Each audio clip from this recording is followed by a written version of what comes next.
Welcome to the C Files. Thank you for joining me. Don't forget to like and subscribe, share the video, tell others about it.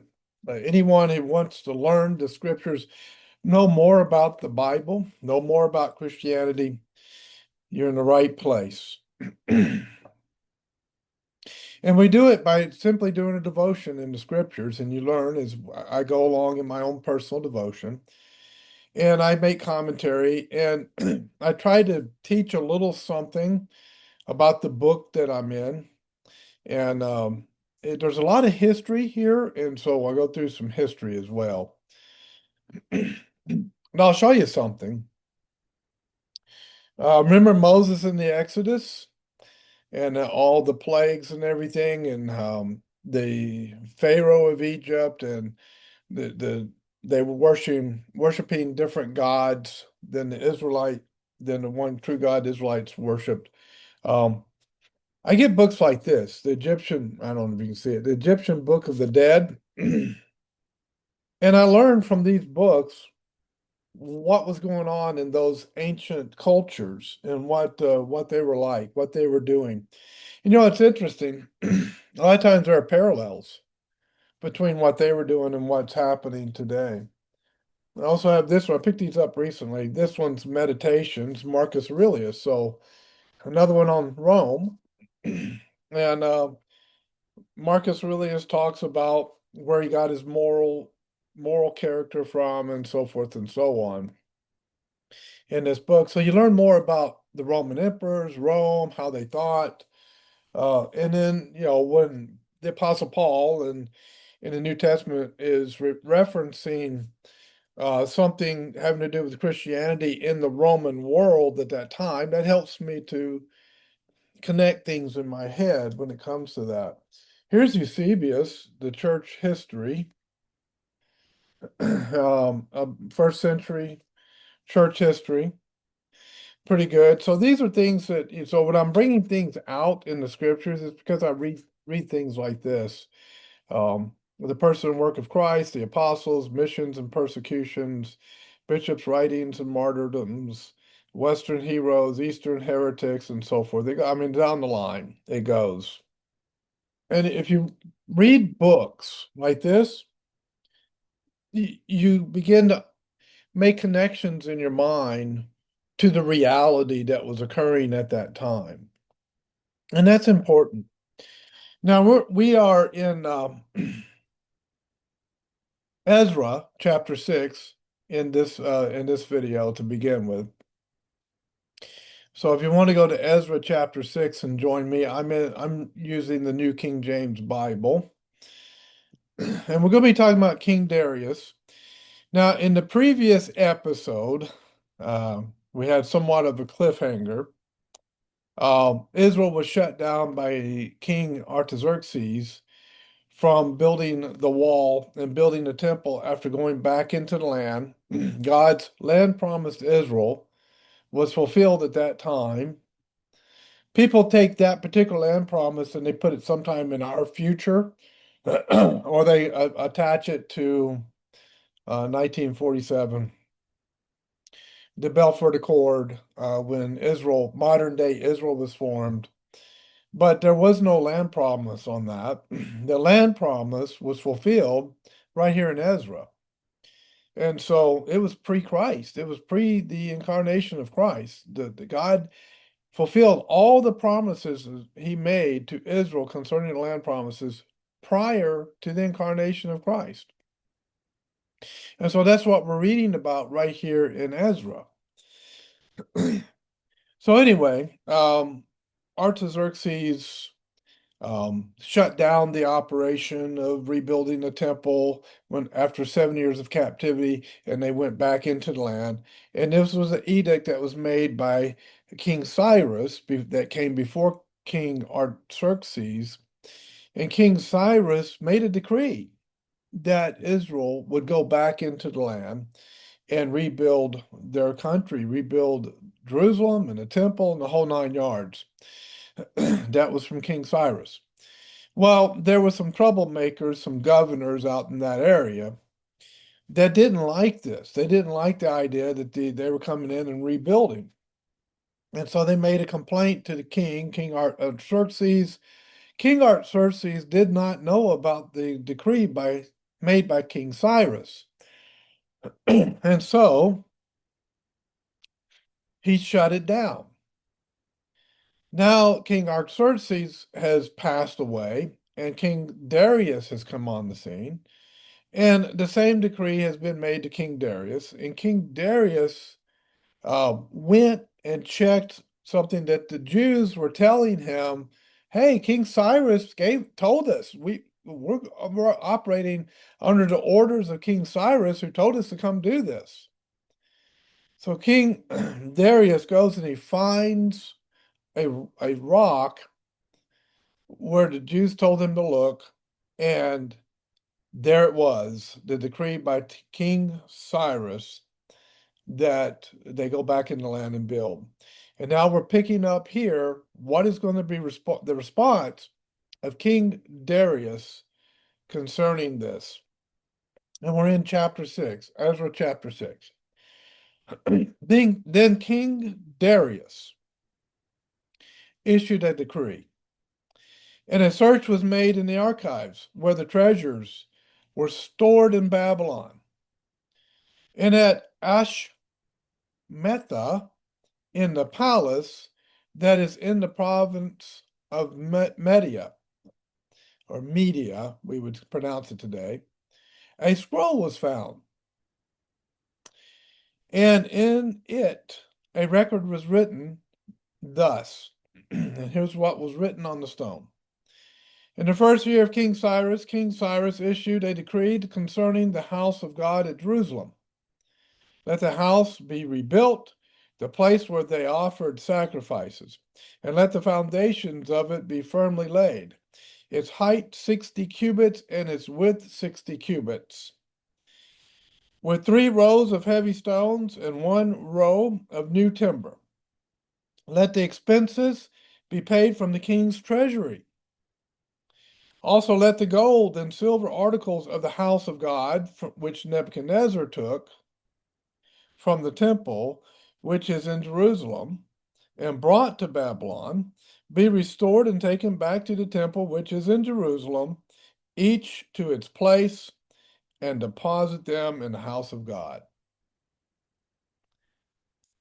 The efforts of these governors were completely destroyed with that right there. It kind of reminds you of modern politics, doesn't it? Modern politicians who have a certain agenda and certain people they hate, and they want to destroy that person, but something circles around, comes back, and kicks them in the tail end. And that's exactly what happened to these governors. They just got their tail ends kicked by this discovery, and they're not going to be happy. Now, therefore, Tattenai, the governor of the region beyond the river, and Shethar Boznai, and your companions, the Persians who are beyond the river, keep yourselves far from there. Stop harassing them, stop going after them, stop bugging them, get away from them. Go somewhere else and do something else.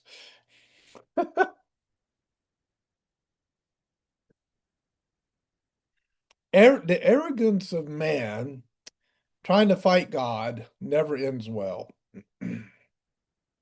Every time man, in his arrogance and his ignorance, tries to fight God, whether it be in a governmental, a political situation, a scientific situation, a personal situation, whatever it might be, it never ends well.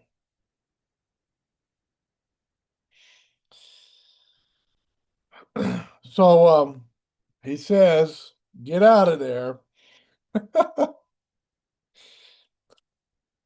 I'll read it again. Then Tetanai, the governor of the region beyond the river, Shethar Boznai, and their companions diligently did according to what King Darius had sent. Um, did I miss a part? Let me go back and read from verse 11. Also I issue a decree. Where am I? Oh, I really skipped over.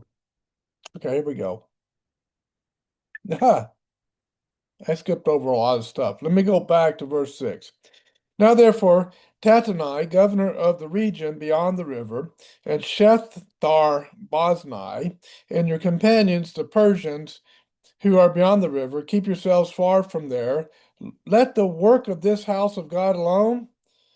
Let the governor of the Jews and the elders of the Jews build this house of God on this site. Moreover, I issue a decree as to what you shall do for the elders of these Jews. Oh, I know that just they hated this. Oh, but they feared the king. They were angry. They didn't like this, I guarantee you, but they feared the king. He says, for the building of this house of God, let the cost be paid at the king's expense from taxes on the region beyond the river.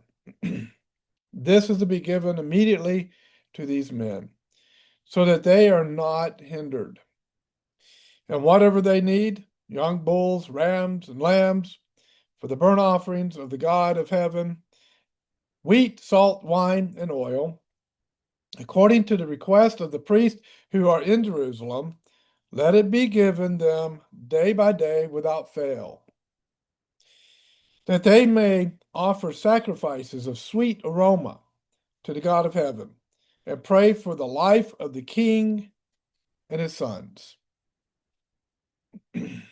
Also, I issue a decree that whoever alters this edict, here it comes, let a timber be pulled from his house and erected, and let him be hanged on it.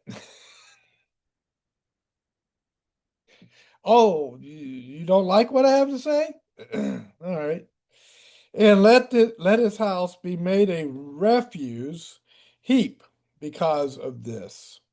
And may the God who causes his name to dwell there destroy any king or people who put their hand to alter it or to destroy this house of God, which is in Jerusalem.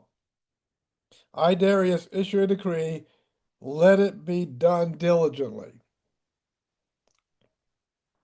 He knew that these governors were going to be a problem because of all of that hatred in their heart for the Jews. So he basically told them, I know what you're up to. And if you don't do what I say in this decree, you're going to be hung. Of course, we heard their response. Then Tattenai, governor of the region beyond the river, Shethar, Boznai, and their companions diligently did according to what King Darius had said. He scared the living daylights out of them. Sometimes that's what you have to do. You have to take a very, very hard line and say, this is what's going to be done. And if you guys don't want to carry this out, here are going to be your consequences. Our society today doesn't like that. And is really kind of that's foreign to the thinking of many in our society today. And when they run into something like that, it's puzzling to them because that's not how they were raised. So the elders of the Jews built, and they prospered through the prophesying of Haggai the prophet and Zechariah the son of Iddo. So remember the two prophets, Haggai and Zechariah. There are two prophets in the book of Revelation, by the way.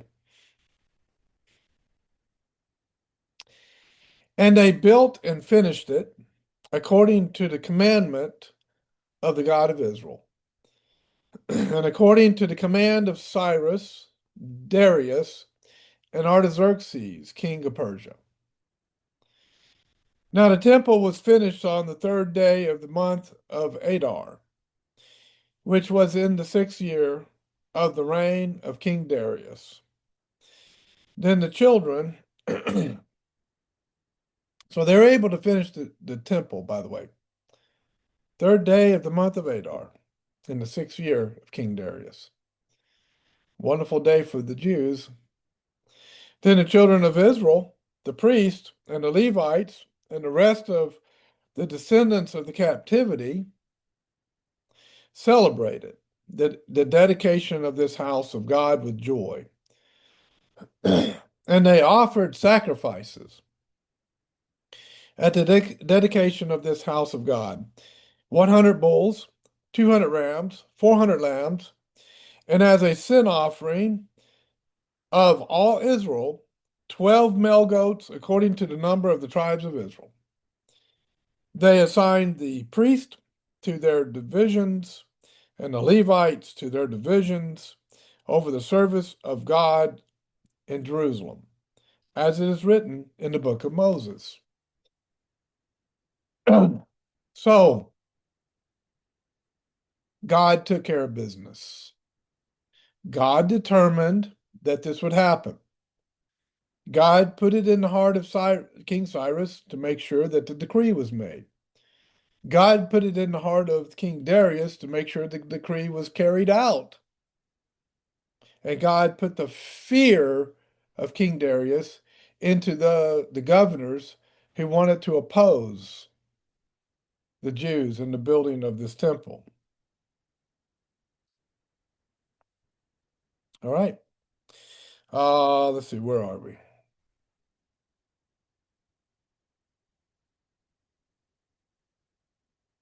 Okay, they celebrated the dedication of the house. They had sacrifices. They assigned the priests to their divisions and the Levites to their divisions over the service of God in Jerusalem, as is written in the book of Moses. Now we're in verse 19. Excuse my voice, folks. I've been really trying to work on it. So now they're going to celebrate the Passover. And the descendants of the captivity kept the Passover on the 14th day of the first month. For the priests and the Levites had purified themselves. All of them were ritually clean.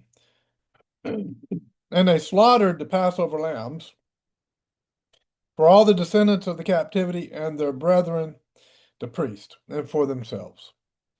Then the children of Israel, who had returned from the captivity, ate together with all who had separated themselves from the filth of the nations of the land in order to seek the Lord God of Israel. This is a principle that God has used time and time and time again in the scriptures, and that is separating from that which is unclean, separating from that which is evil. And they kept the feast of unleavened bread 7 days with joy, for the Lord made them joyful and turned the heart of the king of Assyria toward them, to strengthen their hands in the work of the house of God and the God of Israel.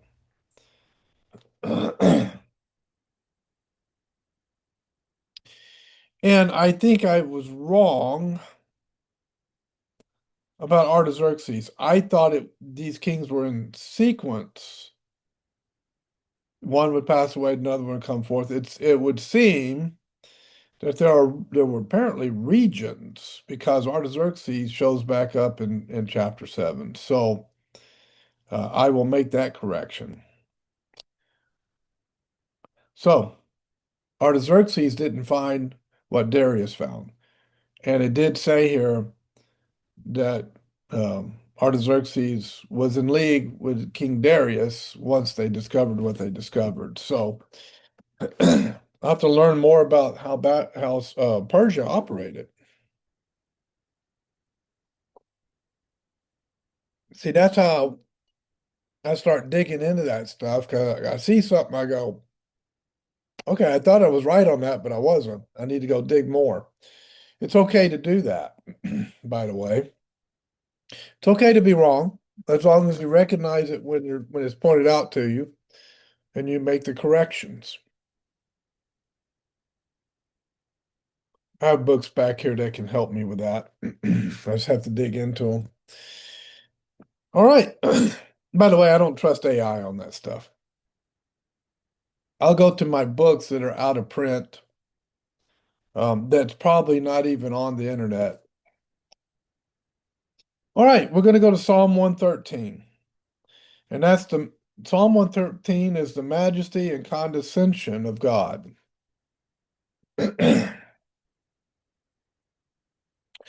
And it's pretty so it's short. It's only 9 verses. And remember, these are song lyrics to songs that were written way back, you know, 3,000 years ago or so. So we obviously don't have the music, but we have the song lyrics. Praise the Lord. Praise, O servants of the Lord. Praise the name of the Lord.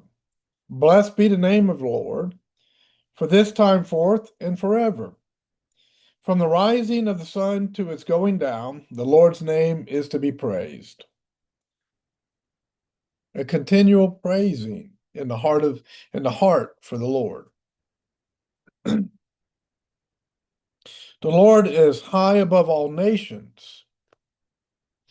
Now, see, that one would be controversial these days. People today would argue that God is not over a particular nation, like the United States, where I live, um, or the Philippines, where I met my wife, where I have family members still, or any other nation. Um, they would argue against that. They argue against this concept called Christian nationalism, the idea that God rules over our president, that God rules over our nation. They would hate that idea and they would leave that idea. But right here it is in Psalm 113, verse 4. The Lord is high above all nations. He rules over the nations. Whether you like it or not, this is scripture. If you don't like it and you want to get rid of it, you're going to have to rip this verse out of the Bible. This is why you do devotions. This is why you study the scriptures intently and carefully. Because there's a lot of things being said by a lot of people that is contrary to the scriptures. And a lot of things being said by a lot of people because they are ignorant of the scriptures.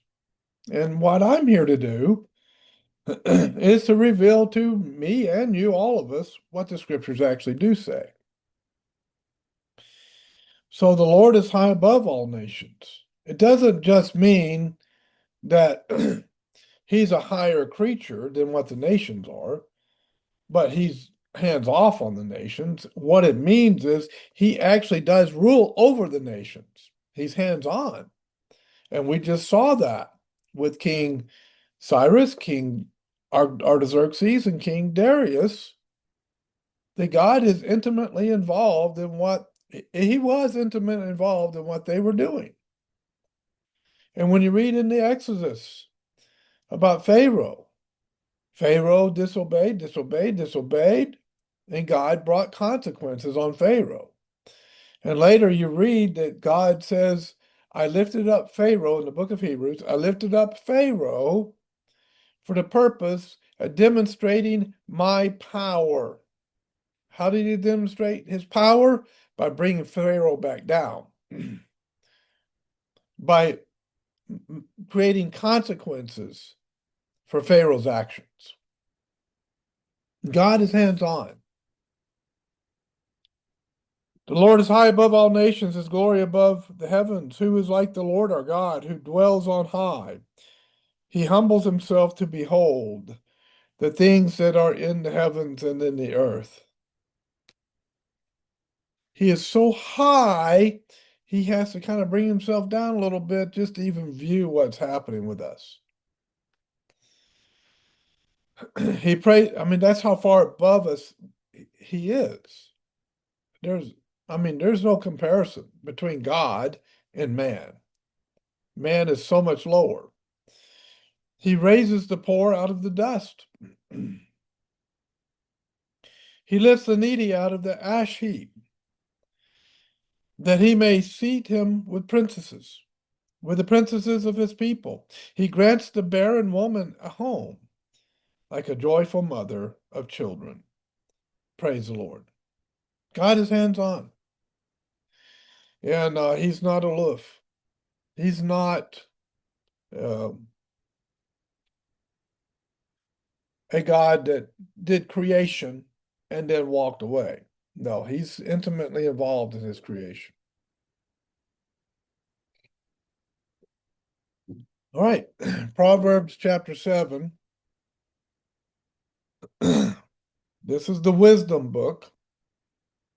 And every time we will be in the wisdom book, well, every old covenant video. My son, keep my words and treasure my commands within you. Keep my commands and live, and my law as the apple of your eye. Bind them on your fingers, write them on the tablet of your heart. Say to wisdom, you are my sister, and call understanding your nearest kin. Wisdom and understanding. By the way, that doesn't come from the modern universities and colleges. There is no wisdom and there is no understanding in the secular colleges and universities. And even be careful of the Christian colleges and universities because there's infiltration that has occurred there of people who have no wisdom and no understanding. This understanding comes only from God.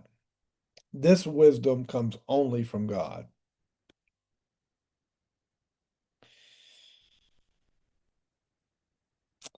Say to wisdom, you are my sister, and call understanding your nearest kin, that they may keep you from the immoral woman. Here we go again. It talks a lot about sexual misconduct, sexual perversion, sexual promiscuity.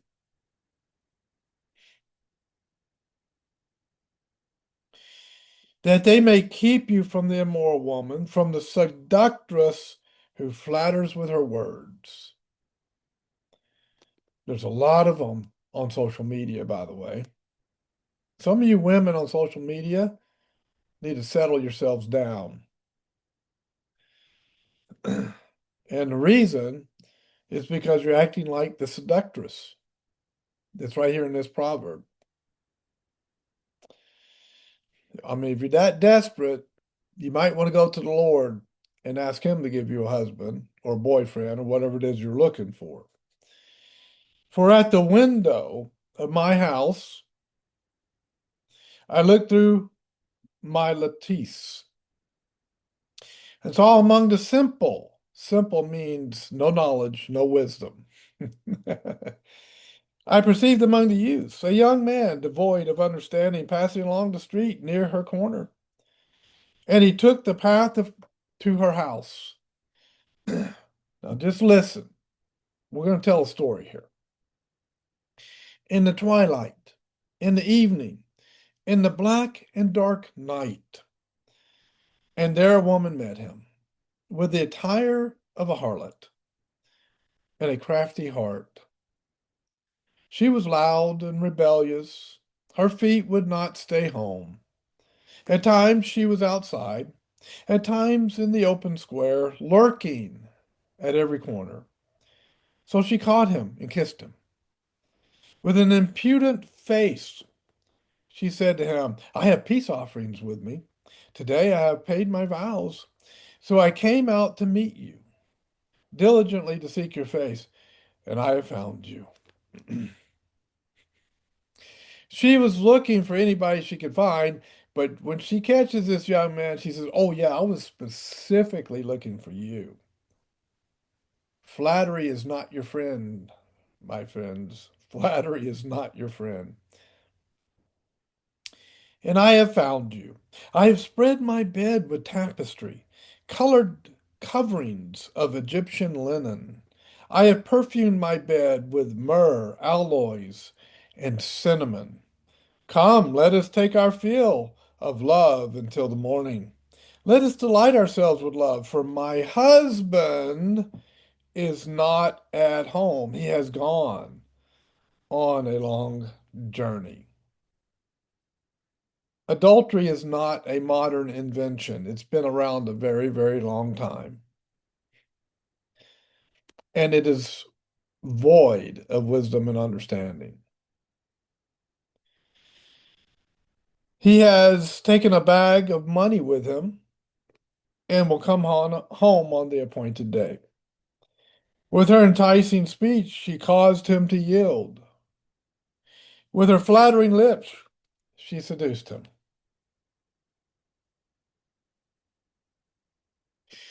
Immediately he went after her as an ox goes to the slaughter, or as a fool to the correction of the stocks, till an arrow struck his liver. As a bird hastens to the snare, he did not know it would cost his life. Now therefore listen to me, my children. Pay attention to the words of my mouth. Do not let your heart turn aside to her ways. Do not stray into her paths, for she has cast down many wounded, and all who were slain by her were strong men. Her house is the way to hell, descending to the chambers of death. Those who are void of wisdom and understanding go into the prostitute's home. And especially if she's married and playing the prostitute. How many times have I said online, I am happily married and I am faithful to my wife? And these women trying to private message me or whatever, um, because, when you're on social media, they find you. Like, oh, yeah, I respect that. And then they come back with this seductress mentality and they try again. And I said to one recently, apparently you didn't hear a word I had to say. I don't like that at all. Um, you don't have anything I want, ladies. My wife has everything I want.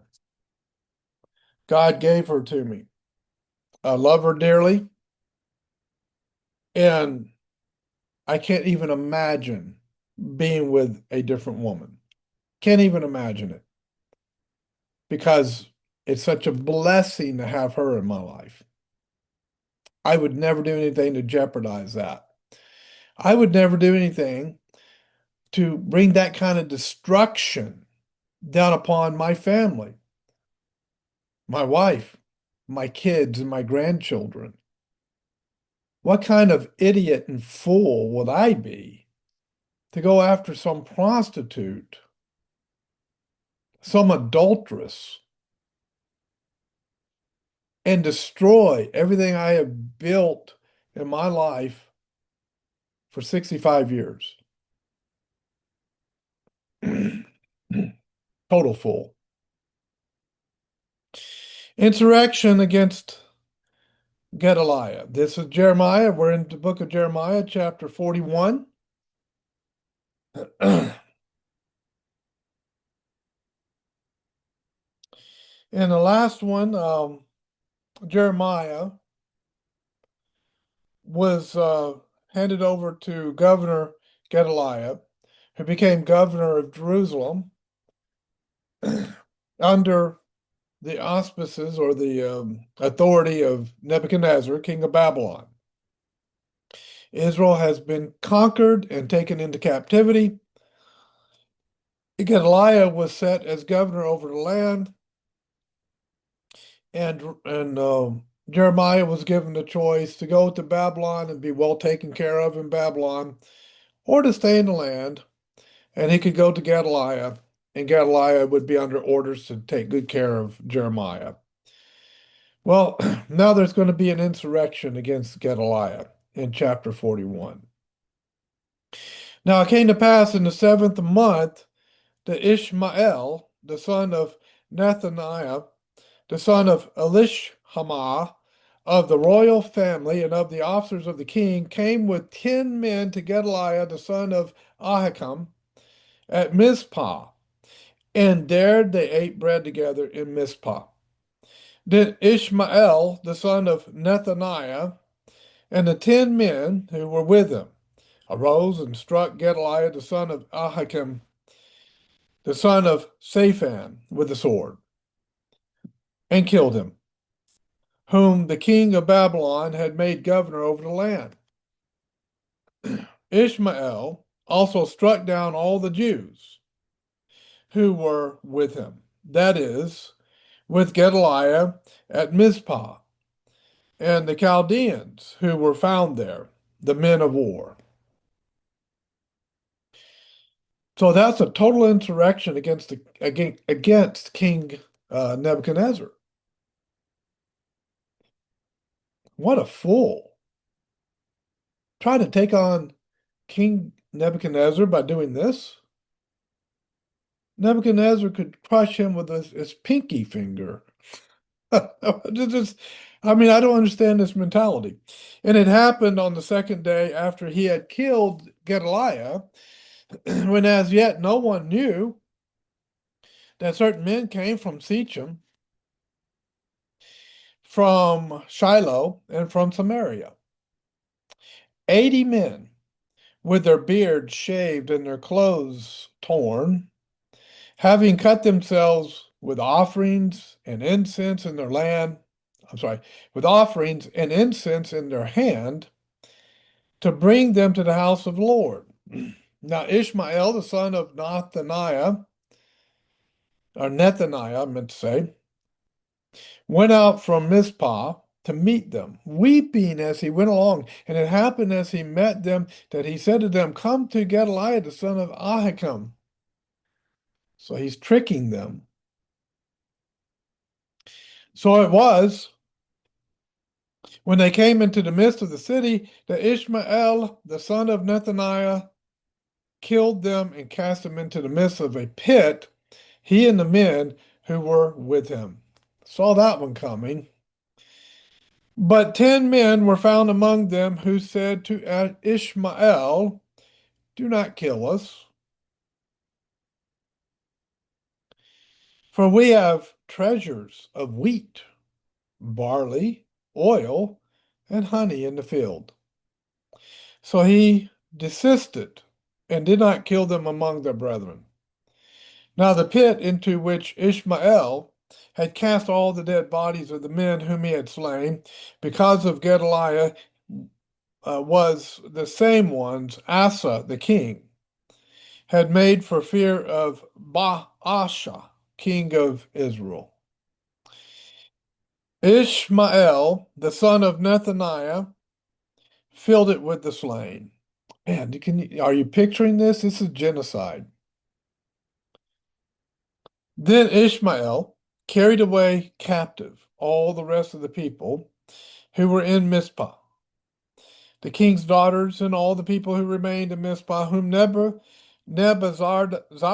the captain of the guard, had committed to Gedaliah, the son of Ahikam. And Nebuzaradan was very good to Jeremiah and even gave honor and praise to the God of Jeremiah, right? So, pretty amazing stuff. And Ishmael, the son of Nethaniah, carried them away captive and departed to go over to the Ammonites. But when Johanan, the son of Kareah, And all the captains of the forces that were with him heard of all the evil that Ishmael, the son of Nethaniah, had done, because eventually they're going to hear about it. He's not going to get away with it. They took all the men and went to fight with Ishmael, the son of Nethaniah, and they found him by the great pool that is in Gibeon. So it was when all the people who were with Ishmael saw Johanan, the son of Kareah, and all the captains of the forces who were with him, that they were glad. Yet all the people whom Ishmael had carried away captive from Mizpah, turned around and came back and went to Johanan, the son of Kareah. But Ishmael, the son of Nethaniah, escaped from Johanan with 8 men and went to the Ammonites.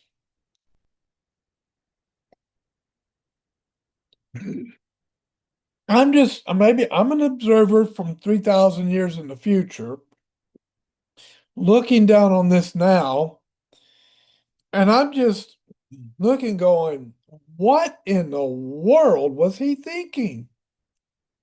Did he actually think he could get away with this? It makes you wonder.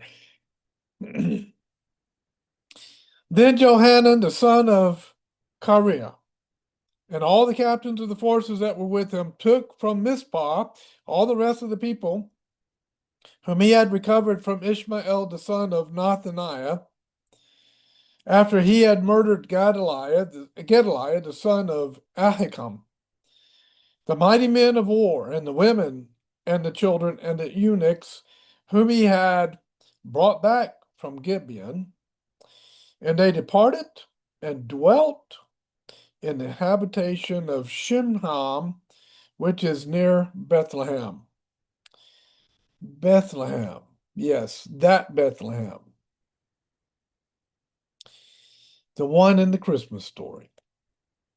As they went on their way to Egypt, because of the Chaldeans, for they were afraid of them. Yeah, you might want to get out of town there, buddy boy. Anyway, because Ishmael, the son of Nethaniah, had murdered Gedaliah, the son of Ahikam, whom the king of Babylon had made governor in the land. You don't take a king or a governor that King Nebuchadnezzar, the king over all the kings, that's where the term king of kings comes from. He had kings underneath him, but he was the highest king. And you don't take a governor that he set up, here, you're going to take care of this area, and attack that governor, kill him, and kill a bunch of the people, take them captive. What do you think that top king is going to do to you?